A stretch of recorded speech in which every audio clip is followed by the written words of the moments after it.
Si quelqu'un aime le monde, l'amour du Père n'est point en lui. Car tout ce qui est du monde, la convoitise de la chair, la convoitise des yeux et l'orgueil de vie ne vient point du Père, mais vient du monde. Et le monde passe et sa convoitise aussi. Mais celui qui fait la volonté de Dieu demeure éternellement. Jean 3,6. Celui qui croit au Fils verra la vie.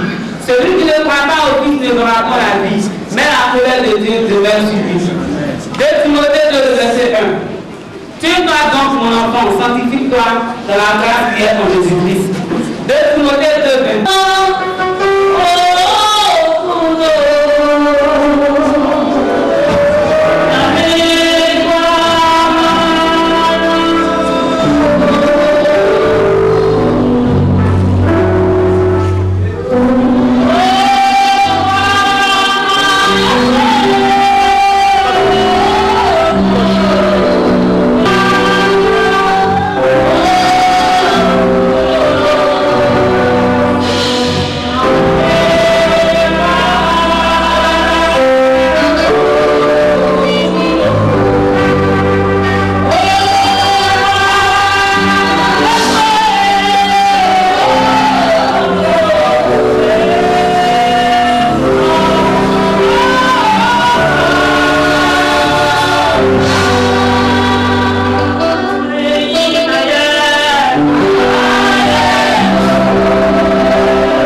Jésus va mourir sur la croix pour toi. Mérite louange, il mérite adoration. Nous fermons les yeux et nous chantons encore une fois ce cantique. Oh,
ce que tu as fait du sang de Jésus?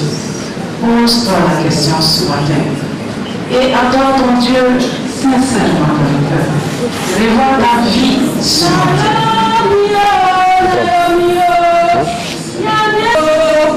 À ce matin, c'est au milieu de vous. Et c'est au milieu de vous.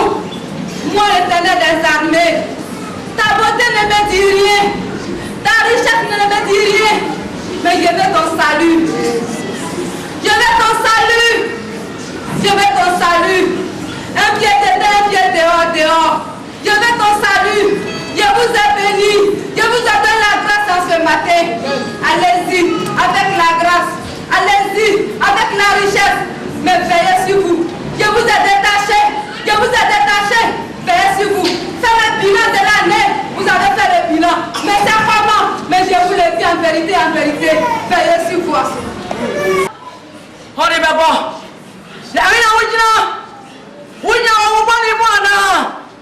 ana wole te wo ho ana pa yi ne amerika choma ni sa se wo je masafo mu a masimi dan e wo ma mo ta ne so aframa me ma wo da bia no da na wo mi yi mi da bia no da na se wo titim na se wo je masafo mu na se wo je wo a ana pa yi ne amerika choma ni sa e ndo me frama ne ba wo aba wo chre na woni woni mani badam ana pay se wo pese wo mani badam mo ja woni na mame fo ba ku mame na ti ba sem som esa se ma sem ne man kwa ma sem ne man kwa ma sem ne man kwa wo tu ma se ma chene na wona wara ka se wa kwante ne so na ama wo pese ba bi biara ana ti se wo pese afra mani babo na se wo ba shi asia dale wo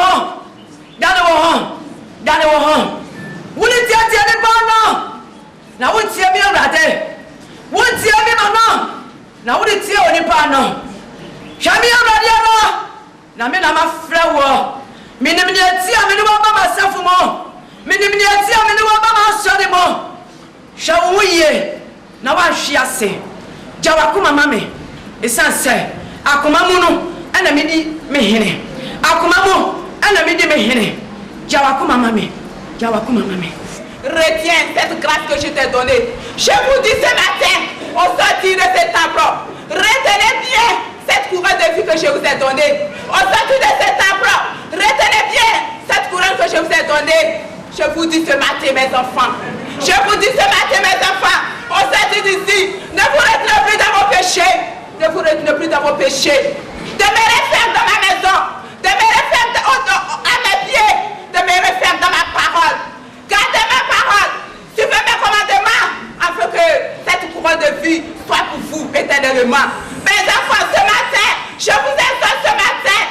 Retenez bien cette couronne de vous que je vous ai donnée afin que personne ne vous arrache. Afin que personne ne vous arrache. Je vous aime, mes enfants. Je vous aime, mes enfants. Ma paix est sur vous.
Sorti de ce temps, tu sois notre soin. Comme ça, tu pourras mieux chanter ce cantique. Adieu,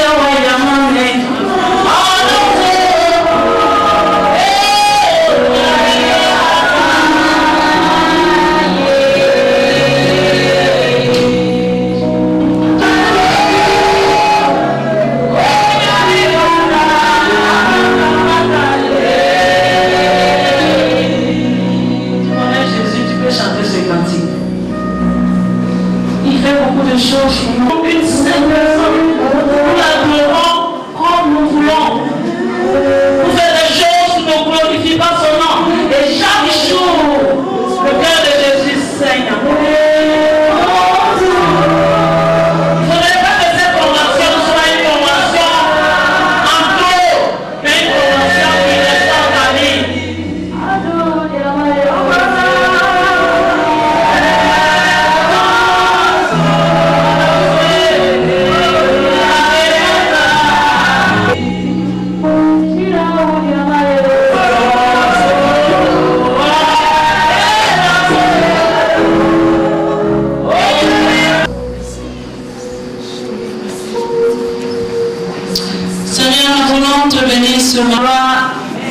Nous voulons te dire merci parce que tu es Dieu. Tu ne changes jamais. Tu es ce que tu es, éternel des armées. Depuis des millénaires, Seigneur, tu es roi. Tu es chef et tu es au-dessus de toutes choses. La création t'appartient et nous sommes l'ouvrage de tes mains, éternel des armées. Ce matin, nous te bénissons. Nous te rendons toute la voix, nous t'acclamons, nous te célébrons, parce que nous n'avons pas vu un Dieu qui est comme toi. Seigneur, nous voyons que tu es Dieu. Amen. Et ce matin, le peuple te dit Amen, Seigneur. Amen. Que toute gloire, que toute magnificence te revienne. Amen.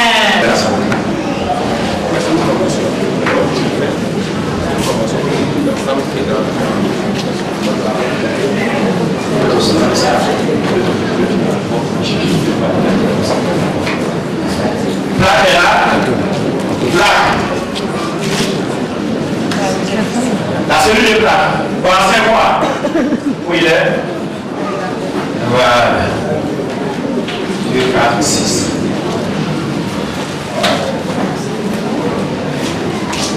Ok. Si. Et il n'est pas là. Ok. Amen. D'accord, c'est mélangé. On va s'élever humblement.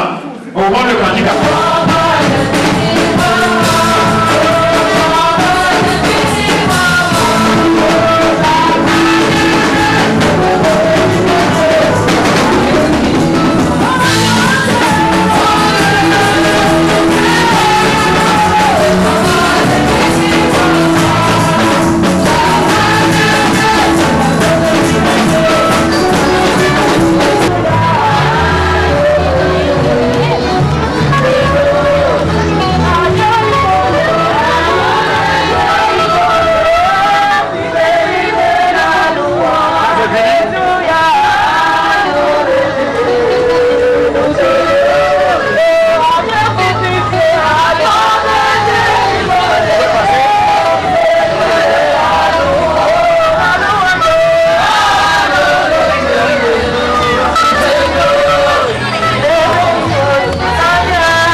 tristesse. Nous allons faire notre offrande ce matin avec joie.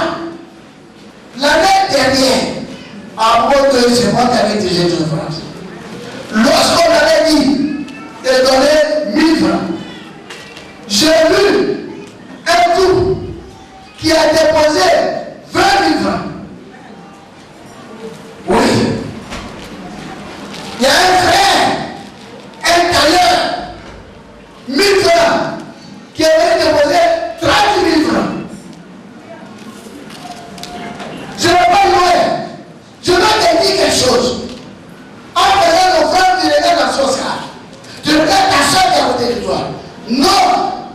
Le mercredi, à Saint-Denis, c'est à Saint-Denis qu'avait commencé l'offrande ici. Le mercredi, les financiers, nous avons quelqu'un, si c'est une soeur, si c'est un frère, que je ne peux pas dire son nom.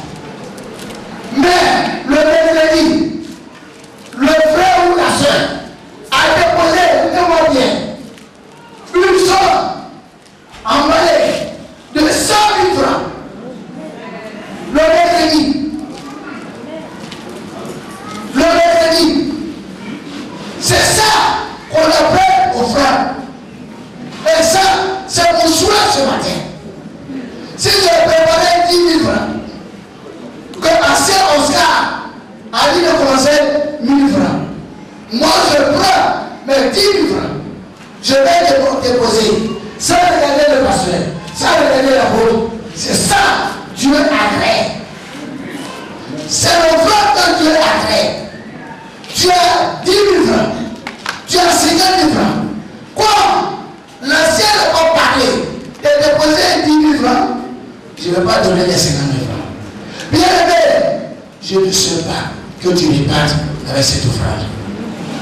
Donc ce matin, nous allons faire l'offrande. On a commencé 1er janvier 2008. Tu as prié.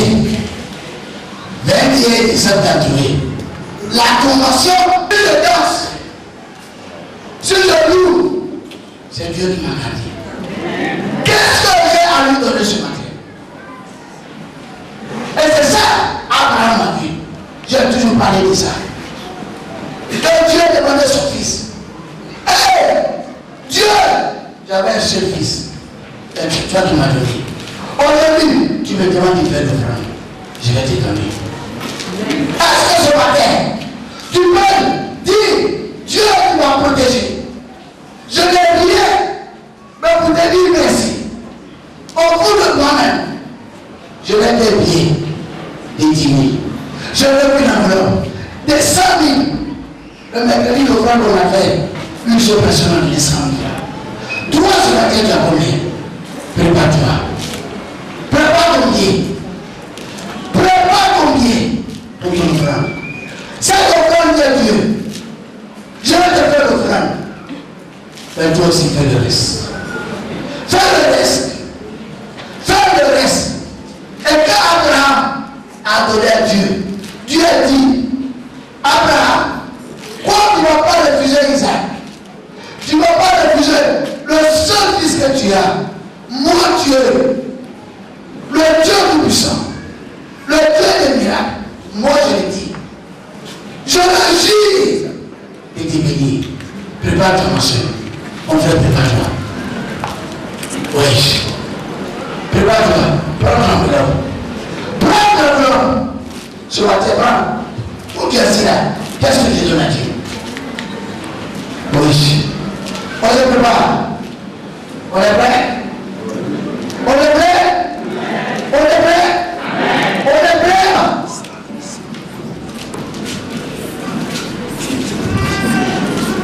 Sors du bout. Les deux vont vous accader. Vous allez mener votre police, s'il vous plaît. Le votre dit. Tu es notre roi. Le monde entier se frappe. Tu commences le dire.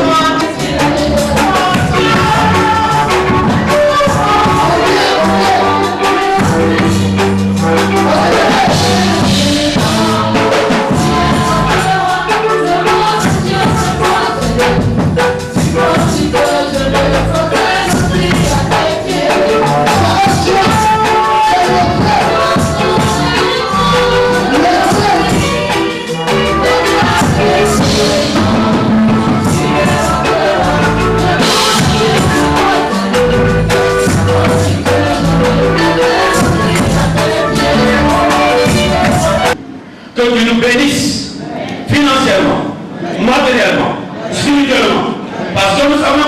bénédictions ne se font suivre d'aucun chagrin.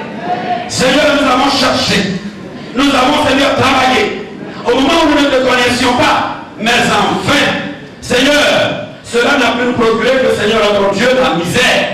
Mais Seigneur, tu nous as appelés. Et Seigneur, notre Dieu, tu es ressuscité pour que, Seigneur, notre Dieu, nous, en retour, nous soyons bénis. Tu t'es fait pauvre, que nous soyons riches. C'est pour cela que, Seigneur, ce matin, au moment où, Seigneur, notre Dieu, cette convention qui a sa fin, tes enfants, Seigneur, sont venus t'apporter ce que tu leur as donné. Et nous savions que celui qui donne reçoit. Nous prions que jusqu'à l'année prochaine, même Seigneur, dans les heures qui vont suivre, dans les mois qui suivront, et donner les affaires de chacun, tous ceux qui ont obéi viennent de manière individuelle, rendre de grands témoignages, et tout cela pour la seule gloire de ton nom.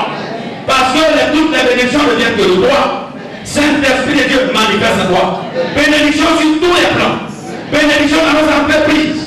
Seigneur, parce que Seigneur notre Dieu, la prospérité financière soit dans la vie de tout un chacun. Et que les années que la maladie s'éloigne, que la pauvreté s'éloigne, que la misère s'éloigne. Seigneur, tu es fidèle. Éternel, tu es fidèle. Jésus, tu es fidèle. Accorde à chacun ce dont son cœur a besoin. Tu as dit que jusqu'à maintenant, vous n'avez encore rien demandé. Demandez afin que votre joie soit parfaite. À cause de ce que nous avons obéi, nous te prions dans le nom de Jésus.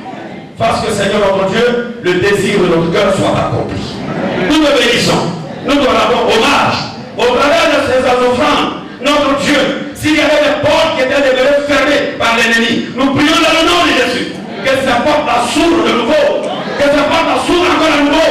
Que ces portes s'ouvrent de nouveau. Pour que gloire et honneur te soit donnée. Merci Seigneur. Le reste du temps t'appartient. Conduis de nous bénis, afin qu'en toutes choses, à la fin de toutes choses, la gloire te revienne à toi et à toi seul. Nous avons prié au nom de Jésus et nous disons Amen. Oh, que je vous bénisse ce matin et tout le monde que nous sommes de bénédiction. Nous avons un grand Amen. Et bien aimé, on va se lever humblement et lever un cœur à la voix de Dieu.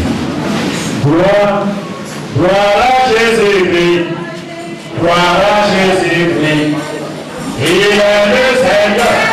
Oh, gloire à Jésus-Christ, gloire à Jésus-Christ, il est le Seigneur. Oh, il est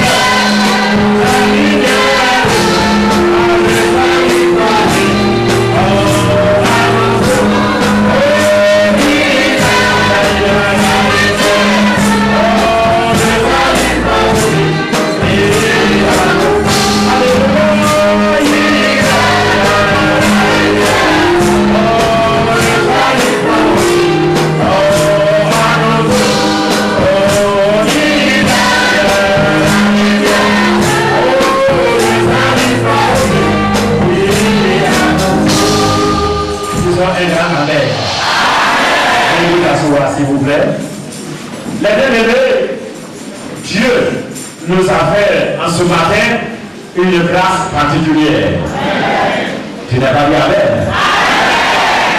Hier, secrétaire, au moment où il donnait les annonces à la fin, il a dit cette convention-là, c'est une convention apostolique. Alléluia. Tu as oublié le mot, n'est-ce pas? Recevoir une convention, a dit convention de Noël. Recevoir deux apôtres à la fois, les bien-aimés, ce n'est pas donné à n'importe quel district. Tu peux être fier de toi ce matin. Et tu peux accompagner pour toi ce matin. Voilà. Alléluia. Notre région, les bien-aimés, elle est très vaste. Et déjà la semaine passée, deux districts ont eu à tenir leur convention. Il s'agit d'Agogo Sud, précisément Samandé, et le district d'Agouvi. Amen. Et le responsable régional a pris son temps, son énergie, sa force et tous les efforts spirituels pour assister à ce lieu programme. Gloire à Dieu. Au cours de cette semaine encore, il n'est pas resté à la maison.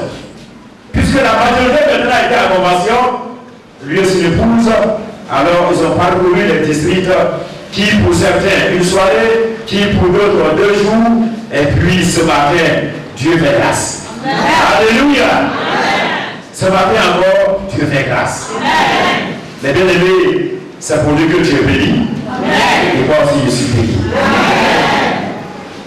Amen. Ce matin, nous avons la grâce de recevoir notre district, la fin de la convention, notre supérieur régional. Et maintenant, tu élèves et tu acclames fort pour lui et pour le monde. Alléluia. Alléluia. Merci maman, apôtre, bonne arrivée. Alléluia. Que Dieu vous bénisse. Et bien aimé, il y a un temps pour toutes choses. Il est 10h moins 8 à mon chrono. Avec votre permission, je vais céder maintenant le micro à ce grand homme de Dieu, afin qu'il puisse maintenant achever le reste du programme. Amen. Chaque année, nous faisons le progrès en progrès. Le thème de votre convention est le Seigneur en a besoin. J'ose croire que toute la semaine, le pasteur et ses collaborateurs ont traité en long et en large ce thème, le Seigneur en a besoin. Le passage, je voudrais vous dire que c'est un thème que j'ai, une phrase que j'ai aimée dans la parole de Dieu et qui m'a inspiré beaucoup. Donc, j'ai fait un livre sur ce titre-là. Le titre du livre, c'est le Seigneur en a besoin. Acclamons le Seigneur.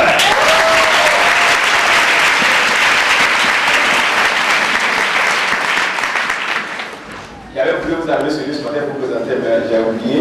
Donc, comme vous n'avez pas lu beaucoup, il faut cacher sa rose, je l'ai caché pour moi. Parce que vous n'avez pas lu. Hein? Vous n'avez pas lu. Vous avez lu. Que le Seigneur vous aime. Donc, ce matin, je voudrais parler de Noël. Noël, qui parle de Noël, parle de la naissance de Jésus. Mais nous voulons aller au-delà d'une simple fête, d'une simple célébration de naissance de Jésus. Il faut voir Noël, pas seulement la naissance d'un enfant, où on offre des cadeaux aux enfants à la maison pour nous souvenir de la naissance de Jésus, mais il faut voir au-delà de cette naissance-là, que c'est une célébration d'un grand roi. Pour cela, ça doit nous influencer.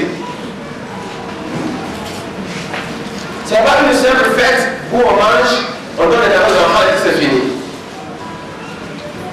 À la naissance de Jésus, il y a les sages de ce temps qui sont allés le voir et qui ont manifesté des choses qui nous ont expliqué. Et nous pensons qu'ils ont eu raison. C'est là qui doit être la vraie Noël. La naissance de Jésus a marqué le monde, marque le monde et marquera le monde. Parce que c'est à partir de sa naissance qu'on a commencé à compter les années. Donc on a fait l'an 1, l'an 2, l'an 3, jusqu'aujourd'hui. Et si donc je me permettais de vous poser la question, si Jésus était là ce matin, assis sur la chair, quel âge on allait donner à Jésus? Quel âge on allait donner à Jésus? Quelqu'un pour répondre, oui. Amen. Donc Jésus a 2008 ans aujourd'hui où nous sommes ici. N'est-ce pas? Amen. Voilà. Donc ça veut dire quoi? L'homme ne peut pas oublier cette naissance. Tant qu'on parlera des années, on parlera toujours de la naissance de Jésus. Amen. Donc c'est une naissance qui a marqué le monde, qui marque le monde et qui marquera toujours le monde.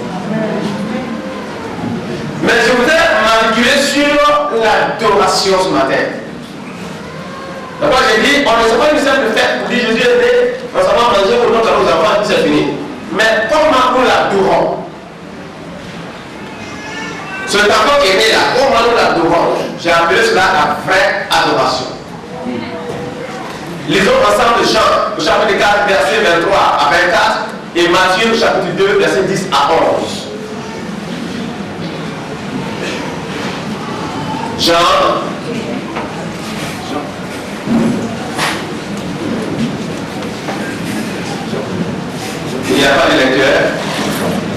veut dire quelque chose.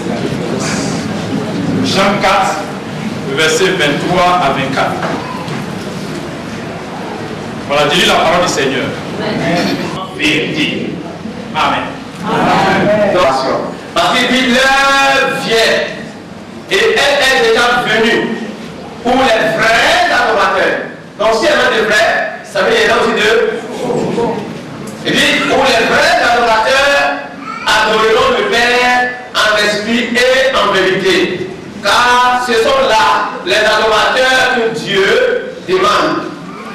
Et la Bible dit Dieu est esprit. Il faut donc que ceux qui l'adorent en esprit et en vérité. Lisons Matthieu, chapitre 2, verset 10 à 11.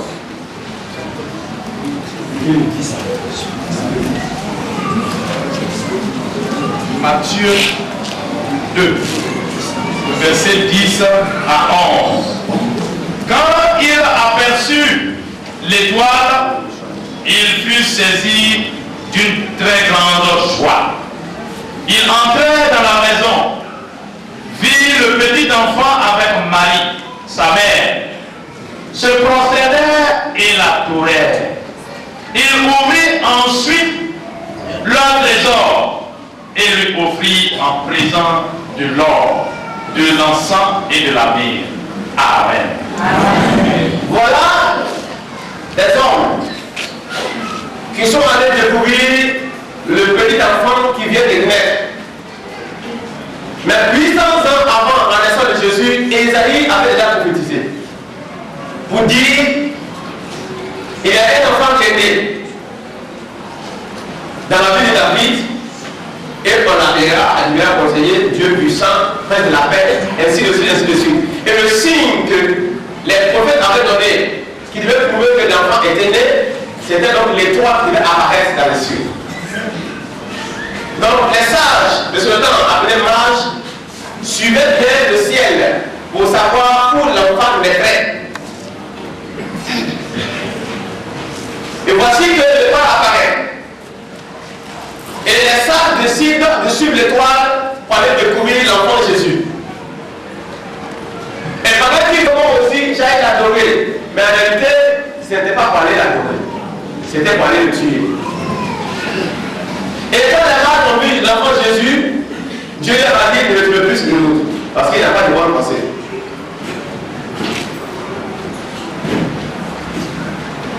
Il a dit, vous venez me dire, et moi aussi, je vais l'adorer. Mais Dieu dit aux mages, ni le tuer plus. Parce qu'il n'a pas de bonne pensée pour l'enfant. Donc, passer sur un autre bon parti. Donc, les mages ne sont plus retournés chez Hérode. Donc, Hérode, après avoir attendu pendant un moment, il ne voyait plus les mages revenir, il était donc énervé. Et il décide donc de dire aux sages-femmes que tout enfant qui est né aujourd'hui, de 0 à 1 an, qui est un enfant garçon, Dieu. Parce qu'il sait que Jésus est entre 0 et 1 an. Donc, quand tu vois le petit garçon qui est de 0 à 1 an, il est sûr de ne pas éliminer son enfant. Parce qu'il sentait son royaume menacé. Alors, Dieu dit à Joseph, prends l'enfant, prends la mère, va en Égypte. Jusqu'à ce que tu dises de revenir. Et Joseph a obéi à la main de Dieu. Il est parti avec l'enfant et sa mère. Et après, l'autre est mort. Et Dieu a dit maintenant, tu peux retourner en Israël. Amen.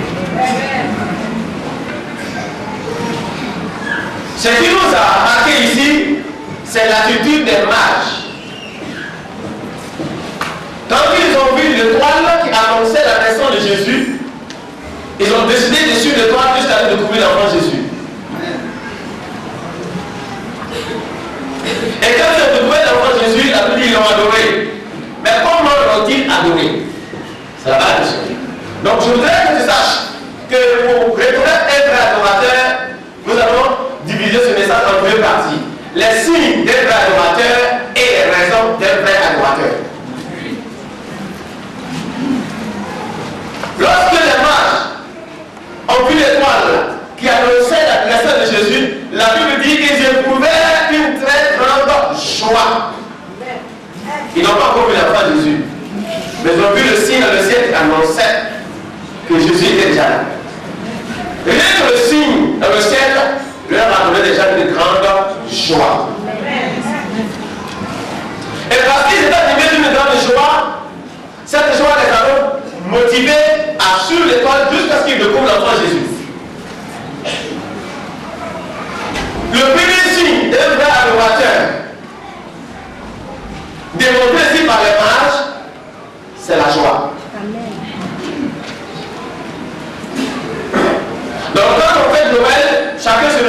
chacun fait une petite affaire sur l'enfant, la joie anime tout le monde.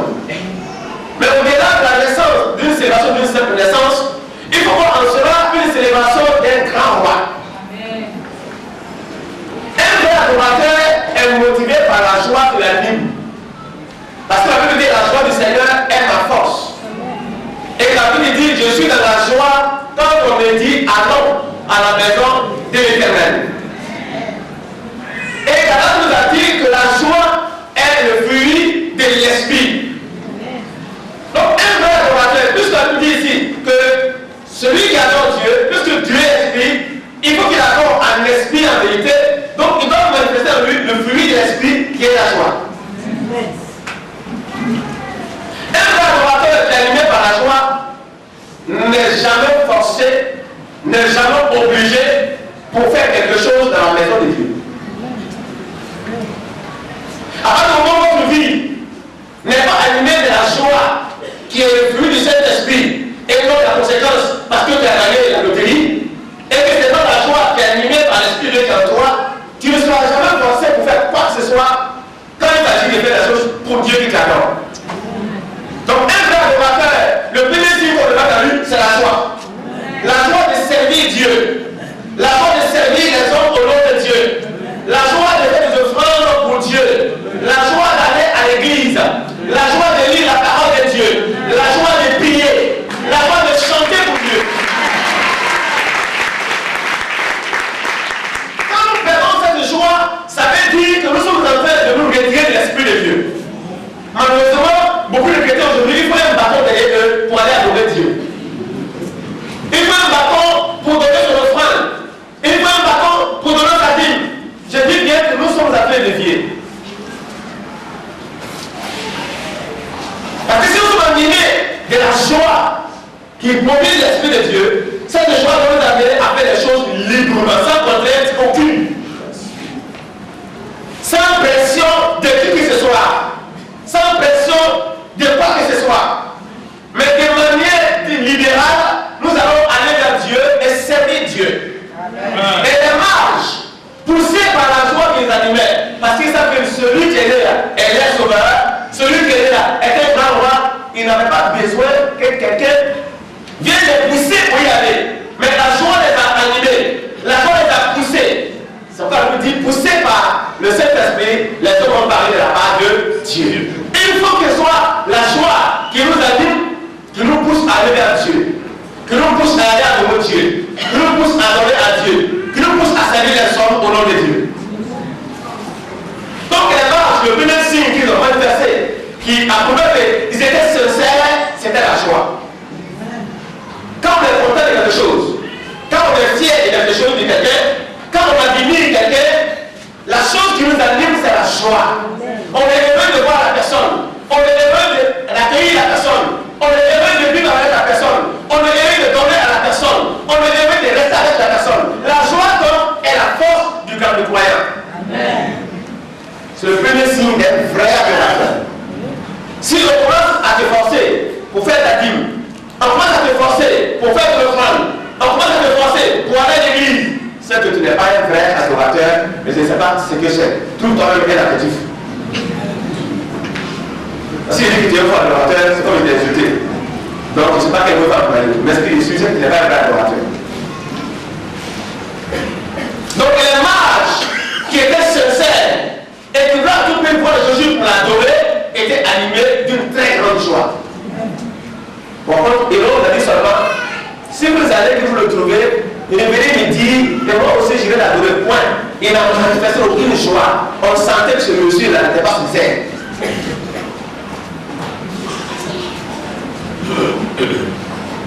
Quelquefois, on peut nous tromper pour nous amener à agir.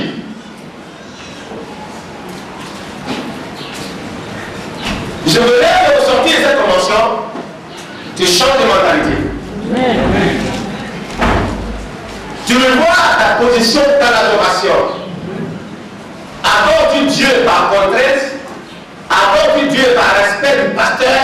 Adore-tu Dieu par respect de l'apôtre? Adore-tu Dieu par respect de l'ancien? Ou adore-tu Dieu parce que tu es un vrai adorateur?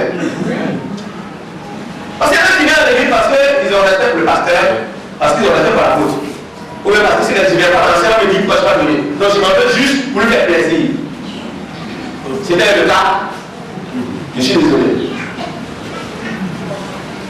Donc, animé d'une grande joie, les mages ont commencé à suivre l'étoile. Donc, le premier signe d'un vrai adorateur, c'est la joie. Ensuite, le deuxième signe d'un vrai adorateur, la Bible dit, ils entrèrent dans la maison, virent le petit enfant avec Marie, sa mère, se prosternèrent et l'adorèrent. Le deuxième signe ici, qui est le signe d'un vrai adorateur, c'est le mot se prosterner. Je vous dis pourquoi. Parce que si il s'agissait seulement d'une célébration de la naissance d'un enfant, on n'a pas besoin de se prosterner. Je ne pense pas qu'aujourd'hui, quand nous faisons la sortie d'un enfant, on ne se prosterne pas d'enfant. Mais si nous venons de ça, de ce temps, se prosterner devant un enfant, ça veut dire beaucoup de choses. Donc, se prosterner, c'est un signe d'humilité. C'est un signe de soumission à une autorité. On ne se prosterne pas devant n'importe qui. On ne se prosterne pas n'importe comment. On se prosterne devant quelqu'un à qui on reconnaît une autorité, à qui on reconnaît un chef, à qui on reconnaît une souveraineté, à qui on reconnaît un pouvoir. Donc si des grands, des sages se prosternent devant un bébé, ils n'ont pas vu seulement un bébé, mais ils ont vu un bébé en même temps un chef, en même temps une autorité, en même temps un Dieu, en même temps celui qui est souverain. Donc la fête de Noël n'est pas seulement une fête de naissance de Jésus, mais c'est une célébration d'un chef, célébration d'une autorité, célébration d'un souverain, célébration d'un roi des rois, célébration du Seigneur Dieu Tout-Puissant. Donc les mages, sans pouvoir l'expliquer ouvertement, l'ont exprimé par un signe qui prouve qu'ils se soumettent à l'autorité qui vient de naître. Ils se soumettent au pouvoir de ce monsieur. Ils se soumettent à celui qui vient de naître parce qu'il est le chef. Donc ils se prosternaient. C'est un signe, c'est un caractère important dans la vie de l'adoration. C'est le signe d'humilité, le signe de soumission, c'est un signe de respect. La société ancienne nous avait éduqués de cette façon. Mais lui, je devenons moderne, on se modernise et on perd tout. Dans la société ancienne, vous ne pouvez pas saluer votre chef debout. Même un élève qui va à l'école, quand il va son maître pour dire bonjour monsieur, il doit faire un signe de respect. En ce concernant, on peut l'appeler. Dans la société burkinabé, ça existe jusqu'à aujourd'hui. Vous devez voir une femme donner de l'ordre à un homme debout. Elle va se mettre carrément à genoux. Parce que la société, vous pouvez reconnaître que l'homme est le chef. Donc la femme reconnaît que l'homme, qu'il soit petit ou grand, il est chef. Donc une femme doit donner de l'ordre à un homme debout. Pour manger debout. Elle doit se prosterner, se mettre à genoux pour mettre l'homme à l'homme, parce que l'homme est le chef. Vous allez obtenir la même chose. Sur le côté Yoruba, vous devez voir un Béninois saluer son grand, son chef, son patron debout. Dans l'ancienne société, il devait se coucher carrément. Mais comme on a modernisé un peu, maintenant il ne se couche plus. Après, mais il se prosterne au moins un peu pour dire je me soumets à l'autorité, je me soumets de respect, je me soumets au pouvoir, je reconnais que c'est mon chef. Donc le fait que les mages se prosternent devant un enfant qui vient de naître, il reconnaissait déjà l'autorité de ce monsieur-là. Mais ce que ça m'a perdu aujourd'hui, c'est ça. C'est que le signe d'un adorateur n'existe plus dans beaucoup d'adorations. Personne ne respecte personne. On peut se permettre de dire ce qu'on veut à un pasteur, ou à un ancien, ou à un apôtre, ou au président. On est en train de perdre quelque chose de valeur. Est-ce que nous sommes de vrais adorateurs? Où est donc le signe d'humilité? Où est le signe de soumission? Les membres ne se soumettaient pas à Jésus en tant qu'être humain, mais se soumettaient en ce qui accompagnait Jésus. Quand vous vous soumettez à un responsable, ce n'est pas lui en tant qu'être humain. Vous vous soumettez à celui qui l'a établi. De même aussi quand vous dites des paroles injurieuses à un responsable, ce n'est pas lui en tant qu'être humain, mais vous avez injurié celui qui l'a établi. Si nous n'avons pas à foi, nous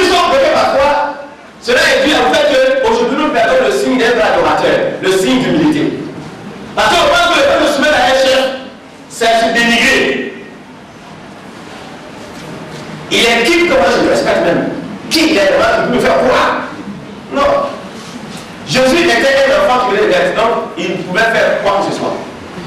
Mais les marques ont vu en lui un enfant qui est né, mais derrière l'enfant qui est né, il y a une autorité qui l'accompagne. Et un pouvoir qui l'accompagne. Donc celui qui a établi la bénie, c'est devant lui qui sont prosternés. Donc le signe d'un adorateur, c'est la